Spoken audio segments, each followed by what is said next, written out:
છેલ્લા લોખંડનો ટ્રક ઉતરતો હતો. એ કે હવે અડાડો. 7મો દિવસ હતો, સાંજ પડી, બધા લોખંડને અડાડ્યું, લોખંડ જ રહ્યું. 1 વીઘો જમીને ગઈ, ખોયડું ગયું, મા બાપના દાગીનાય. લાલચ બડી બુરી ચીજ હે. ગુરુ પાસે આવ્યો. એ કે આવી ભૂલ થઈ ગઈ. તને તારી પાસે જેટલું હતું એમાં સંતોષ નહોતો. તું 20 વર્ષનો, તારે એટલી મહેનત કરીને 1 વીઘામાંથી 10 વીઘા કરી શકત. તારે મહેનત નહોતી કરવી, તારે એમને મફતમાં લેવું હતું. બધું વેચીને લોખંડ કર્યું ને, તારું જીવન એ લોખંડ થઈ ગયું. એ કે હવે કાંઈ ન થાય. હંમેશા તક ભગવાન એકવાર આપે. મોરલ ઓફ ધ સ્ટોરી, આપણે બધા આખી જિંદગી પારસમણી ઘરમાં હોવા છતાંય લોખંડને જ પકડ કરીએ કે છેલ્લે જોઈ લેશું. ત્યાં 7મો દિવસ આવી જાય. અમે જો અઠવાડિયાના દિવસ 7, આપણું નક્કી છે 7 દિવસમાં 1 દિવસ આપણે જવાનો છે. તો એ 7મો દિવસ આપણા માટે સોમ, મંગળ, બુધ, ગુરુ, શુક્ર, શનિ, રવિ, પાછો સોમ આવે. તમે આપણે દુનિયાના દરેક આ અઠવાડિયામાંથી 1 વારે જવાના છે. 1 વાર નક્કી છે. એમાં કયો 7મો દિવસ, પણ આપણે લોખંડને જ ભેગું કરવું છે. કરો ત્યારે, એમાં હું ક્યાં બાકાત છું. તો આ બધું ક્યારે સમજાય? ઠોકર વાગે તોય ન સમજાય. અંત સમય આવે ને ત્યારે સમજાય. ત્યારે બહુ મોડું થઈ ગયું હોય. 1 સેકન્ડ ના મળે. યમરાજાને તમે ગમે એટલું કહો ને, આપણે તો જો કે યમરાજ આવવાના જ નથી, વિષ્ણુદૂત જ આવવાના જ. કારણ કે આપણે બ્રહ્મ સંબંધ લીધું એટલે યમનાજીએ કહી દીધું, બ્રહ્મ સંબંધ જબ હોત યા જીવ કો તબ ही उनकी भुजा भाम फरके, दौर कर जोर कर जाए पेशो કહે. ઠાકોરજીને કહેવાય આપણો.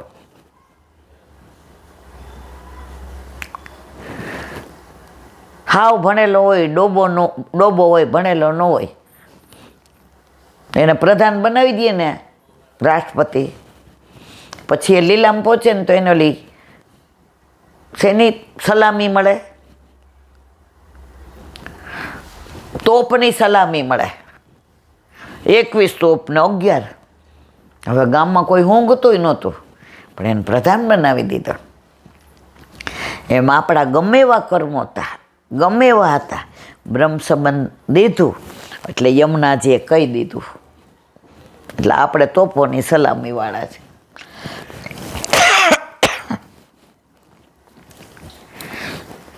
ઘણું બધું, પણ સમય. બોલો વલ્લભાધીશ. 10મ સ્કંદ પૂજ્ય જીજીના યુગલ ચરણારવિંદમાં દંડવત પ્રણામ. 10મ સ્કંદ. ઓ બાપા,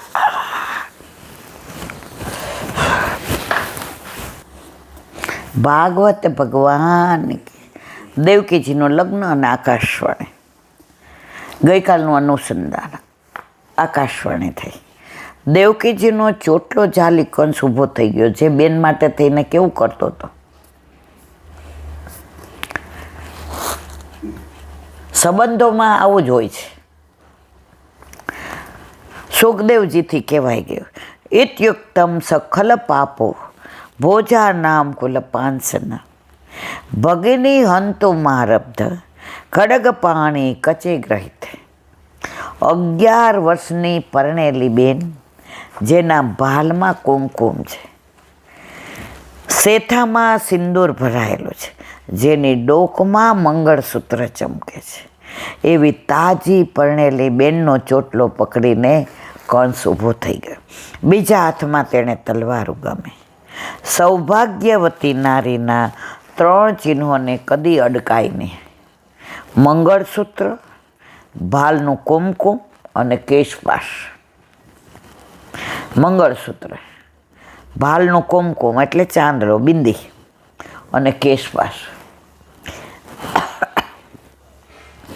આ જ ભૂલ દુશાસને કરી હતી ને.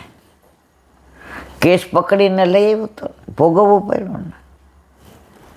આ ત્રણ એના સૌભાગ્યનું દર્શન કરાવનારા છે. કંસ એ જ કેશપાશને પકડીને ઊભો થયો. દેવકીજીએ કોઈ પ્રતિકાર ન કર્યો. કોઈ મારવા આવે ત્યારે સામેની વ્યક્તિ છટકવા પ્રયત્ન કરે, પછી ભલે ને તે 1 વર્ષનું બાળક હોય. આપણને પ્રશ્ન થશે કે દેવકીજીએ કંસનો સહેજ પણ પ્રતિકાર કેમ ન કર્યો? તેનું પહેલું કારણ એ હતું કે દેવકીજી અતિ સરળ હતા, ગભરું હતા. કંસે ચોટલો ઝાલતા જ દેવકીજી એટલા બધા ભયભીત બની ગયા કે તેમની પ્રતિકાર કરવાની શક્તિ ચાલી ગઈ. માણસ ગભરાઈ જાય ને એટલે કાંઈ ન કરી શકે.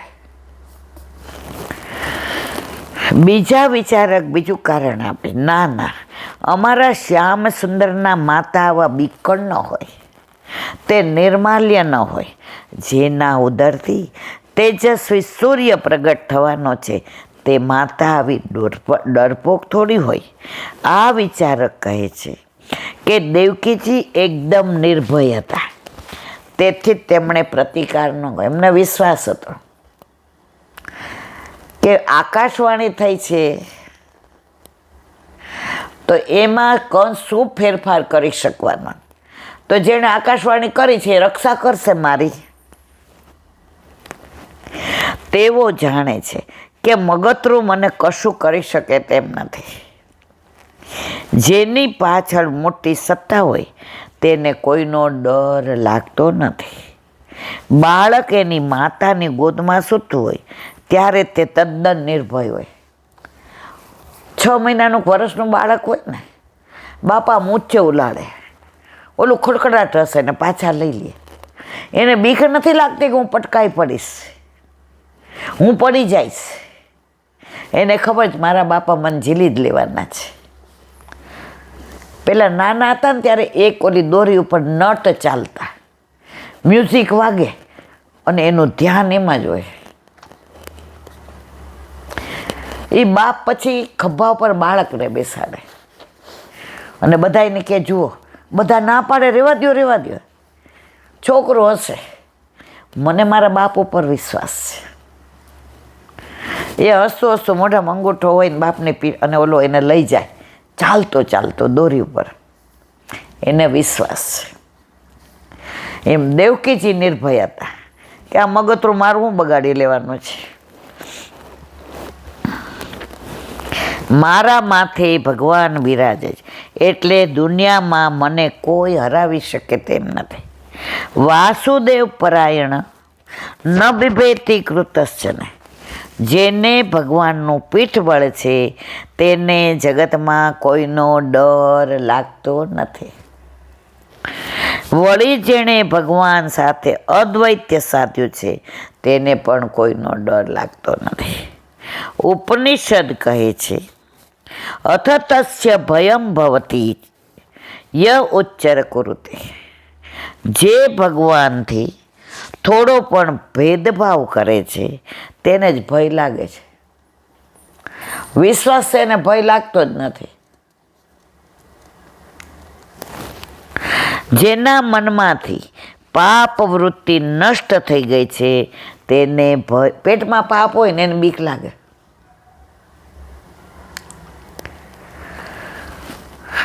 માર્ચ મહિનામાં બધા ચોપડા વ્યવસ્થિત. હું પોસ્ટ ઓફિસમાં હતી તો પહેલાં બધા NSC બહુ લેતા ટેક્સના ઓલા માટે. કાઉન્ટર બંધ થાય પછી અમારે ચાલુ રાખવું પડે, એટલી લાઈન લાંબી હોય. ઘરે 12 વાગે માંડ હોય. જેણે બ્લેકના ધંધા કર્યા હોય ને એણે દોડાદોડ કરવી પડે. વ્હાઇટનું બધું છે નિરાંતે હોઈ ગયા હોય કે ગમે આવીને દરોડા ના પાડે, આપણે શું. આ ભયભીત કેમ થાય છે? મોટ ટાઈમે ચોપડા ખોટા છે, બધા કાળા જ ભેગા કર્યા છે. જેણે થોડા ભેગા કર્યા છે કે આવી જા, તું તારે બિસ્તરા પોટલા તૈયાર જ છે, તારી જ રાહ જોઈએ છે. કારણ કે તને ઠાકોર જે મોકલો છે. થોડી પણ પાપ વૃત્તિ જેના ચિત્તમાં બેઠી છે તેને ભય લાગે છે. પાપ વૃત્તિ વાળાને કદી નિર્ભયતા મળતી નથી. આપણે ન કહીએ, એ જવાબ નહીં આપે, એને પેટમાં પાપ છે. નાના હતા ને એટલે આમ, નાના એટલે કઈ એવા નહીં, 19 એટલે ઘણીવાર આપણને લોકો ચડાવે કે આ જો આમ, તો ત્યારે આપણને સમજણ ન પડે, નાના હોય એટલે આપણે તરત કહી, કેમ આમ કર્યું તો અમારી યાર, પૂછો આમણે મને કહ્યું. એ કે હા હું આમનું નામ દઉં, આમને તું વર્ષોથી ઓળખું છું, એ તો કોઈ દિવસ આવું બોલે જ નહીં, તું જ ખોટું. અરે જેના મનમાં પાપ હોય ને એની વૃત્તિઓ બધી આવી હોય. કંસ મનમાં પાપ લઈને બેઠો છે એટલે એને ડર લાગે છે, દેવકીજીને ડર ન લાગે. બોલો વલ્લભાઈ. વ્રજ વિહાર. હમણાં જ વ્રજની વાતો કરી કે પ્રભુને વ્રજ છોડ્યું ત્યારે જો ભૂલાતું ન હોય તો આપણે હવે અઠવાડિયું થયું તો એ વાતો તો હજી વ્રજ નહીં ચાલે છે. આજે હોલમાં બધા કે કેવો આનંદ કરીએ ને, અમે તમારી હારે જતા હોય ઈલાબેન, તમે જે સ્થળે સત્સંગ કરો ને અમને બધા દર્શન થતા હતા. વળી વ્રજનું અનુસંધાન. વળી ઘરે આવ્યો તો 2 વૈષ્ણવ કે આ વખતે તો અમારે લીલી પરિક્રમામાં આવું છે ઈલાબેન, આવી જાઓ. પણ હારું 34-35 દિવસ કે મેં તો આપણે ઉપર જઈએ ત્યારે કેટલા દી રહેવાનું? મને કે પછી પાછું નહીં આવવાનું. મેં તો અહીંયા તો એને વર કે આને સમજાવો. મેં તો એને સમજાવવાવાળા મહારાણીમાં બેઠા છે. મનોરથ કર્યો છે ને જો સાચા દિલથી કર્યો હશે તો એને આવવાનું થશે. હું સમજાવવાવાળી કોણ? તો અત્યારે આપણે ગોકુળ, કાલે આપણે ગોકુળનાથજીનું મંદિરનું અનુસંધાન કર્યું. હવે શ્રી રાજા ઠાકોરજીનું મંદિર. અહીં 2 સ્વરૂપો બિરાય, શ્રી નવનીતલાલ, શ્રી મહાપ્રભુજીના સેવ્ય, જેમનું કરજ ચૂક્યું તે રામદાસજી સારસ્વત બ્રાહ્મણના ઠાકોરજી, જેમને રાજા ઠાકોર કહેવાય છે, નવનીત પ્રિયાજી, અને શ્રી બાલકૃષ્ણજી. આની વાત આપણે ઘણી વાર કરી છે, જેમણે મેહાઢેમણની સ્ત્રી પાસે પ્રસૂતિમાં પણ સેવા કરાવેલી. અહીં શ્રી બડે દાઉજી મહારાજની બેઠક છે. કહે છે કે મંદિરના ભાગમાં જ્યાં ગિરિરાજી બિરાજે છે ત્યાં કૃષ્ણના પ્રાકૃત શિષ્યત્વથી આત્મજ રૂપે નંદજીને ત્યાં ઉત્પન્ન થતા નાલ છેદન કરીને નાલ દાટેલો. જ્યાં ગિરિરાજી બિરાજે છે ત્યાં નાળ છેદન કરીને નાળ દાટેલો છે. બાજુમાં શ્રી ગુસાઈજીના સમયની મોટી ઘંટી છે, જેને ઘણાય વાસુદેવ છકડાની ઘંટી કહે છે. શ્રી ગુસાઈજી ગોકુળમાં ચીરવાસ કરવા માટે સંવત 1625માં ગોકુળ પધાર્યા. એક વખત આપને પોટતા વિચાર થયો, આ મુહૂર્તમાં મંદિરનો પાયો ખોદાય તો દીર્ઘકાલ સુધી રહે. શ્રી યાદવેન્દ્રદાસ કુંભારે આ જાણ્યું. તરત જ રાતમાં તે પાયો ખોદ્યો. તેમાં બંધાયેલું આ મંદિર છે. આ ગુસાઈજીનું મુખ્ય ઘર છે. ઉપર તમે જો કેટલા બધા 7 બાળકોના 7 રૂમ ને બધું છે. આને 7 સ્વરૂપની હવેલી પણ કહે છે. હવે ગોસ્વામી તિલકાએ શ્રી ગોવિંદલાલજીના માથે બિરાજે છે. આ મંદિરના દ્વારે શ્રી મહાપ્રભુજીના સેવક વિષ્ણુદાસ છીપા બેસીને દ્વારપાલ તરીકે સેવા કરતા. શાસ્ત્રાર્થ માટે આવતા પંડિતોને તે નિરુત્તર કરી દેતા. પંડિતો આશ્ચર્યમગ્ન થઈ જતા. જેના દ્વારપાલ આવા સમર્થ વિદ્વાન, તેના સ્વામી કેવા હશે.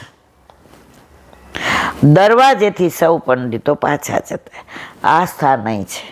શ્રી ગુસાઈજીએ વિદ્વત સત્કાર માટે તેમને તેમ કરતા અટકાવેલા. પરમ કૃપાળુ શ્રી ગુસાઈજી.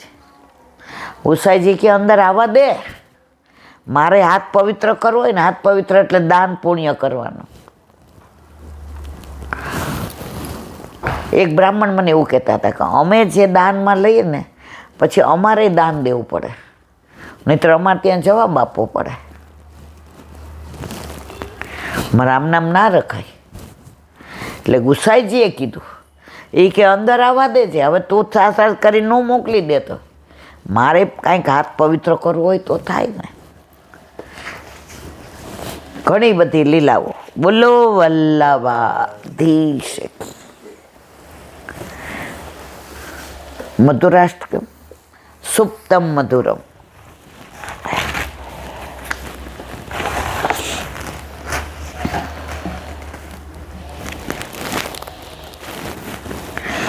નંદ ભવનમાં માતા યશોદાજી ઉત્સવ મનાવતા હતા.